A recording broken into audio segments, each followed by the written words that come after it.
My name is Deirdre Degravina. I'm most recently from here in Poseyville, Indiana, and I was asked to give my testimony about what God has done for me. And thinking back over the years since I became a Christian, I had to think really long and hard about what I wanted to talk about.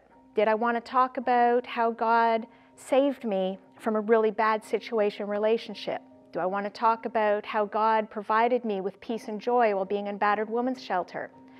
Do I want to talk about how God reached down and wrapped me in his arms on the worst day of my life? Or how he saved me from a demon? Do I want to talk about how God has provided when I had no food to feed my child? Do I want to talk about how God has provided jobs for me? Do I want to talk about so many things, like when God raised somebody from the dead right in front of me? And I finally figured I was going to talk to you about how God provided for me when I agreed to go when he asked. To set the scene, I was working on a third world island. I had a great ministry, a great job, great place. I was loving life, and God told me to go. And for me, every time God has told me to go, because I have lived and worked in 3 countries and 5 states, because God has said, go, it's like an audible voice in my heart. I know that sounds kind of odd, but it's actual words that says you need to go. And when I was leaving the island, God said, go to Dayton, Ohio. I guess because that's where he was setting me up for the next stage of my life. Because I'll admit, geography is not one of my strong points. I had no idea where Dayton was, let alone Ohio. I knew it was somewhere in the middle of the US, but I had no idea where I was going. So I bought tickets to a place having no idea where I was going. But the voice said to me, go. Go to Dayton, Ohio. Call this person, ask to go to them. Being the really good Christian I am, I did what any good Christian would do. I threw a hissy fit. And I said, no, God, I can't go. I've got my ministry here, I've got my job, I've got my life, my son's in a great mission school.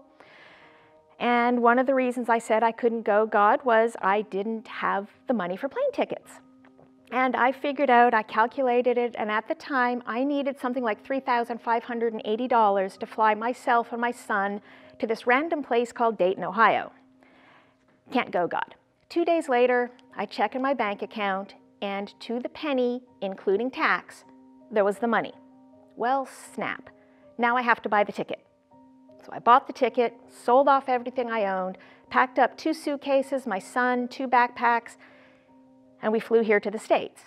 I had a really long layover in Texas, and I'm like, okay, God's provided me with a plane ticket. And of course, being the good, strong Christian I am, I sat there going, I don't have to stay where you tell me to, God.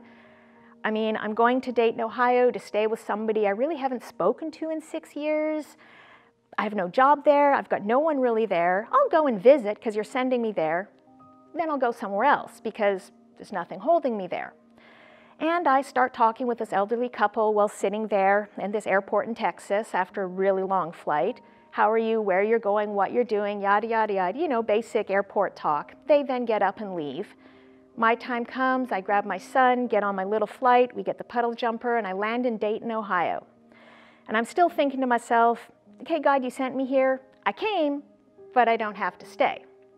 Well, this gentleman comes walking up to me. Now understand, I've been up for like 36 hours at this point, so I'm not my best person at that time. And he looks at me, and he said, are you Deirdre Degravina? Yes. He said, well, great. I'm Dr. Mark. I work at the Children's Medical Center in Dayton, Ohio. Go to the hospital Friday to fill out the paperwork. You start your job Monday. Well, that old couple I spoke to in Texas were his parents. Apparently, they were looking for a nurse. So I've got a job in Dayton, Ohio, while sitting in Texas.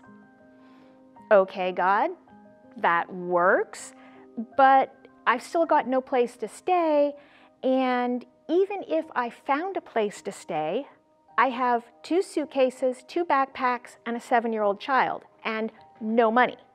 Yes, I'm starting a job, but I still have no money. What am I going to do even if I find a place to stay? So of course, I'm praying for God to help me out. You know, granted, he's already given me a job in Dayton, Ohio. He's paid for my plane tickets, and I'm still doubting him. And I find a little one-bedroom apartment close to where my friend lives because she's going to be watching my son while I work. As I'm approaching this one-bedroom apartment, the landlord stops me before he opens the door and says, "I need to apologize to you." To which I reply, "Why?"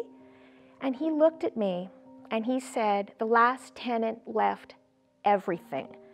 Not only furniture, but pots and pans and dishes and plates and towels. Everything was left in this one-bedroom apartment." God provided when he said go. And it was just such an amazing feeling to know when the Bible says God will provide. It's not just words that people say when they have an abundance. It's words that God truly means if you do what he asks. And my testimony is, and I hope to get across to people, is if God says go, if you go, he will provide everything you need, whether it be money for a plane ticket to go across the globe, a job in the middle of Dayton, Ohio, while you're sitting in Texas, or a fully, completely stocked and furnished apartment. Needless to say, the next time God told me to go, I learned my lesson. I'm like, "See ya!" I packed up and went. So there's my testimony about how God truly, truly provides when you go, when he asks. Though